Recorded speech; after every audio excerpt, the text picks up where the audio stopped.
vous allez bien.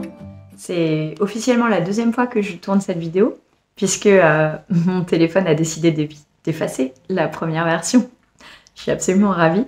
Donc c'est pas grave, je vais vous refaire cette vidéo, qui sera donc un peu une pile à lire ou une pioche à lire. En tout cas, les envies livresques que j'ai en ce moment, et notamment ce qui va m'accompagner lors de mes vacances, puisque j'ai la chance de partir au mois de mai pendant 2 semaines au Mexique. Donc on va aller dans la famille de mon compagnon. Donc, mon compagnon est d'origine mexicaine. Et on va aussi aller à la plage. Donc j'ai trop hâte. Ça va être l'occasion d'avoir de belles lectures, de se reposer et de changer un peu d'atmosphère et d'environnement. Franchement, ça va me faire le plus grand des biens. Et du coup, je voulais vous montrer les lectures que j'allais emporter pour ça. J'ai même fait des achats spécifiques pour ça. Et en fait, ça me fait vraiment plaisir parce que grâce à mes vidéos, du coup, vous avez vu ménage de printemps, et depuis, j'en ai même encore enlevé, ma palle a beaucoup réduit. Donc maintenant, ma palle, je crois qu'elle est à 56 ou 57. Bref, on est entre 50 et 60. C'est toujours beaucoup hein, pour beaucoup de gens, mais j'ai réussi à beaucoup réduire. Et en fait, grâce à ça, ça me permet de me sentir plus légère lorsque j'achète des livres pour les lire tout de suite. Alors, rien ne m'a jamais empêché de les lire tout de suite, hein. Mais souvent, ce qui se passait, c'est que j'achetais quelque chose parce que j'en avais envie sur le moment, et puis après, on se dit « Ah oui, mais regarde toute ta palle, on va prendre un truc plus vieux, qui me fait moins envie. » Et du coup, ce qui me faisait envie va traîner, et c'est dommage parce que ce que j'ai acheté en général, ça correspond à une envie du moment, une envie qui peut partir assez rapidement. Donc là, j'arrive à fonctionner sous les envies. Énormément de mes lectures du mois d'avril sont d'ailleurs des nouveautés, des choses que j'ai achetées très récemment. Et en fait, ça me fait du bien, ça a fait beaucoup de bien à mon rythme de lecture. Donc voilà, je vais vous expliquer un petit peu le contexte. En tout cas, j'ai acheté 4 livres spécifiquement pour cette occasion, que je vais vous présenter tout de suite. Alors le premier livre qui me faisait vraiment très envie, et j'ai résisté 2 minutes, et puis voilà. Il s'agit de Reste, de Adeline Dieudonné. Je vais enlever le bandeau, j'aime pas du tout les bandeaux. Édité chez l'Iconoclaste. Et donc Adeline Dieudonné, j'avais beaucoup aimé dans La vraie vie. J'ai pas lu Kérosène, par contre, son second ouvrage. Mais donc Reste, c'est son 3e roman. Et alors déjà, la beauté de la couverture, en fait, ça m'a donné très envie. Et en fait, on va suivre une femme qui est je crois, en vacances ou en week-end avec son amant. Lorsque son amant va faire une crise cardiaque. Et en fait, au lieu d'appeler la police, elle va décider de rester avec lui, de rester avec le corps, un petit peu. Et donc, je pense qu'on va parler de couple, d'amour, de relations, de la mort aussi, évidemment. Et je sais pas trop quoi m'attendre, en vrai. Mais je sais pas, ça m'intrigue. Je suis extrêmement curieuse et intriguée par ce titre. Et du coup, j'avais trop envie de le lire tout de suite. Donc ça se trouve, je le lirai même avant de partir en vacances. Mais en tout cas, je l'ai acheté exprès parce que c'est le genre d'ouvrage qui se lit, que j'aime lire lorsque je suis en vacances. Des contemporains, des feel-good, des trucs un petit peu thriller, un peu... Voilà. Ce qui change un petit peu, en fait, de mes lectures classiques. Donc ça s'inscrit tout à fait dedans. Et puis, on est d'accord que beauté, voilà, j'étais obligée. Le second que je me suis offert pour partir en vacances, il s'agit de Désenchanté de Marie Vareille. Pareil, on en a marre des bandeaux, c'est moche et c'est gênant surtout. Je ne sais absolument rien de ce roman. Marie Vareille, c'est une autrice que j'aime énormément. J'ai lu beaucoup de ses ouvrages, pas tous, mais beaucoup. En tout cas, les derniers, je les ai tous lus et j'ai énormément aimé. Voilà. Du coup, j'avais envie de lire Désenchanté. J'attendais qu'il sorte enfin en poche. Et voilà, maintenant qu'il est là, je ne veux pas lire la 4e de couverture. Donc, je ne sais pas de quoi ça parle. Je ne pourrais pas trop vous en parler.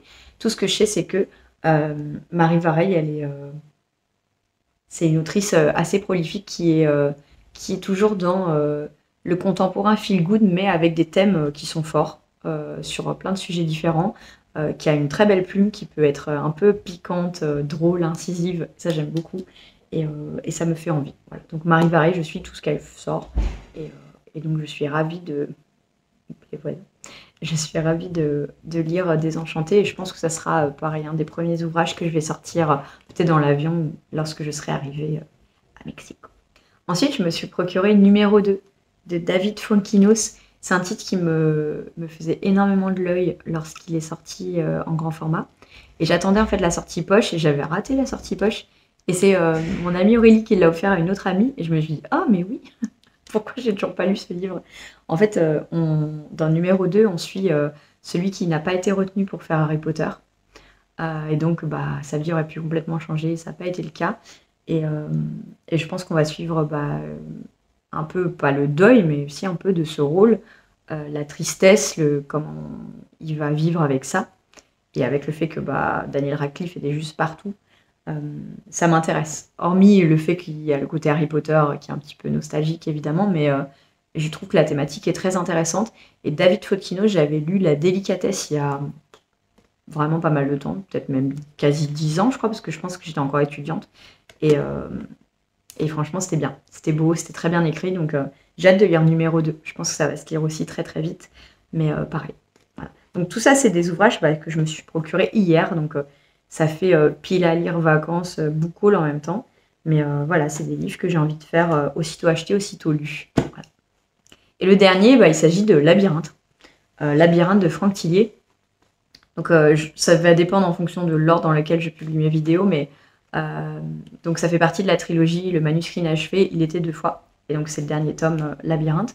J'avais pas aimé du tout le manuscrit inachevé à cause de la fin. J'ai beaucoup aimé Il était 2 fois. Donc ça m'a réconcilié avec la trilogie, donc j'ai envie de lire Labyrinthe.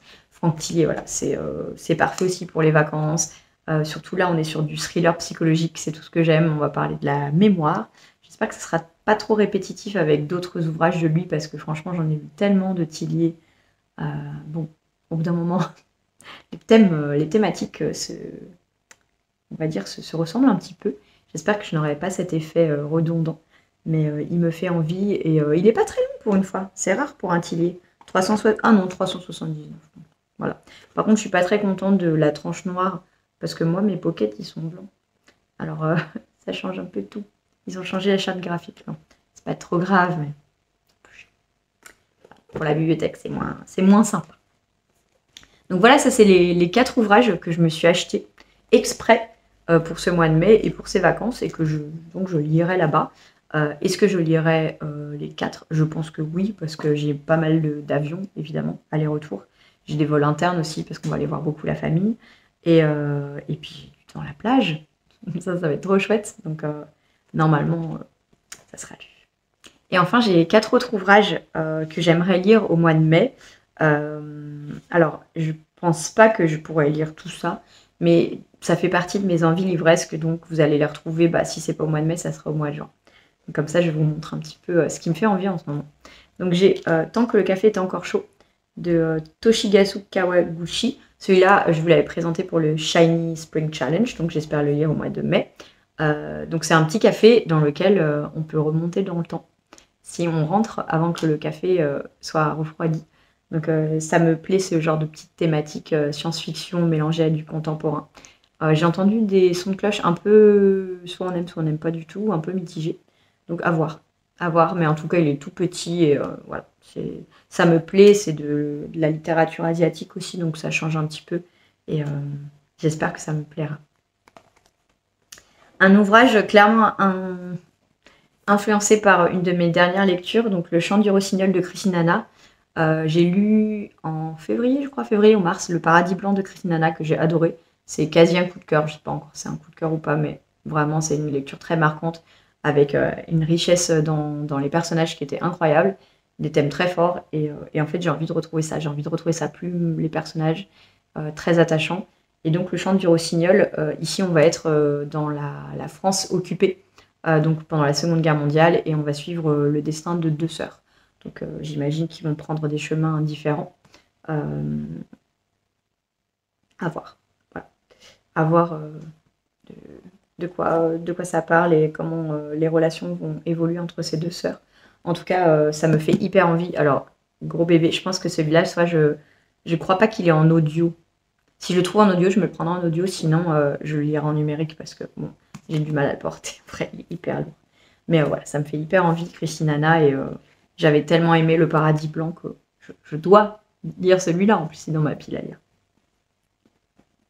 Et enfin, vous n'êtes pas sans savoir que le mois de mai, c'est le mois de la fantaisie organisé par Steph de Pikitty. Je vous invite à aller voir sa vidéo. Franchement, j'ai adoré le thème de cette année autour du restaurant Fantasia qu'elle a mis en place avec entrée, plat, dessert. Franchement, je trouve que c'est créatif. Moi, je soutiens à fond son travail.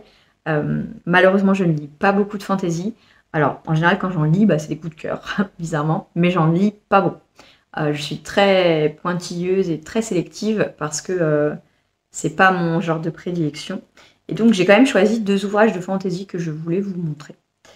Donc, le premier, il s'agit de L'impératrice du sel et de la fortune de Ingivo. Pareil, je vous l'ai présenté dans le Chinese Spring Challenge, donc je ne vais pas trop en parler, mais celui-là est toujours dans ma pile à lire et j'aimerais toujours le lire au mois de mai. C'est de la fantaisie asiatique, donc pourquoi pas. Et enfin, alors celui-là, vous allez dire quoi, Audrey, qu'est-ce qui se passe? Creation City, le tome 1 de Sarah J. Maas. J'avais adoré la saga ACOTAR, Court of Thorns and Roses, et toujours de Sarah J. Maas. J'avais beaucoup aimé.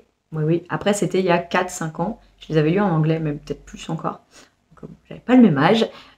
Donc j'espère que le côté un peu fantasy, young adult, new adult peut toujours me plaire. Je l'espère en tout cas. En tout cas, je fais confiance à Sarah J. Maas. Elle a une plume très addictive, très page-turner. Donc je me dis, bon, en vrai, j'avais envie de lire un petit peu de new adult, voilà, soyons honnêtes. J'en ai quasi pas, j'en ai qu'un, mais c'est que celui-là dans ma bibliothèque. Alors, ce qui me bloque, c'est la taille, mais là, mon challenge, ça va être le commencer au mois de mai. Voilà, je veux pas le lire en entier au mois de mai, mais parce que les autres sont prioritaires, mais j'aimerais le commencer, c'est mon challenge, et pourquoi pas le finir au mois de juin. Il fait quand même plus de 1000 pages, donc c'est un beau bébé, mais le tome 2 est sorti en poche, je crois, donc comme ça, ça sera l'occasion de poursuivre si j'aime cette saga. En tout cas, n'hésitez pas à me dire si vous l'avez lu, si vous pensez que ça peut me plaire. Voilà, on verra.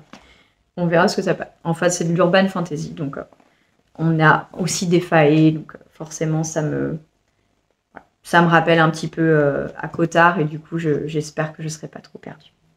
Voilà, c'est tout pour cette petite vidéo tournée pour la 2e fois en vie livresque et pile à lire du mois de mai, et puis je pense une partie de juin. J'espère qu'elle vous a plu. N'hésitez pas à me dire en commentaire si vous les avez lus, s'ils vous font envie. Comme ça, je ferai une petite priorisation. Je préfère vous dire que je ne vais pas faire de lecture commune pour le moment. Je suis très chaotique dans mon rythme de lecture. C'est bas, puis haut, puis bas. Et j'ai pas encore repris un vrai rythme. Du coup, c'est pour ça que je ne vais pas faire de lecture commune parce que ça ne servira à rien. Je n'arriverai pas à suivre. Mais je vous tiendrai de toute façon au courant de mes lectures sur Insta, de mes vacances aussi, hein, et ici, par ici. Donc voilà, je vous fais de gros bisous, et puis je vous dis à une prochaine. Allez, bye.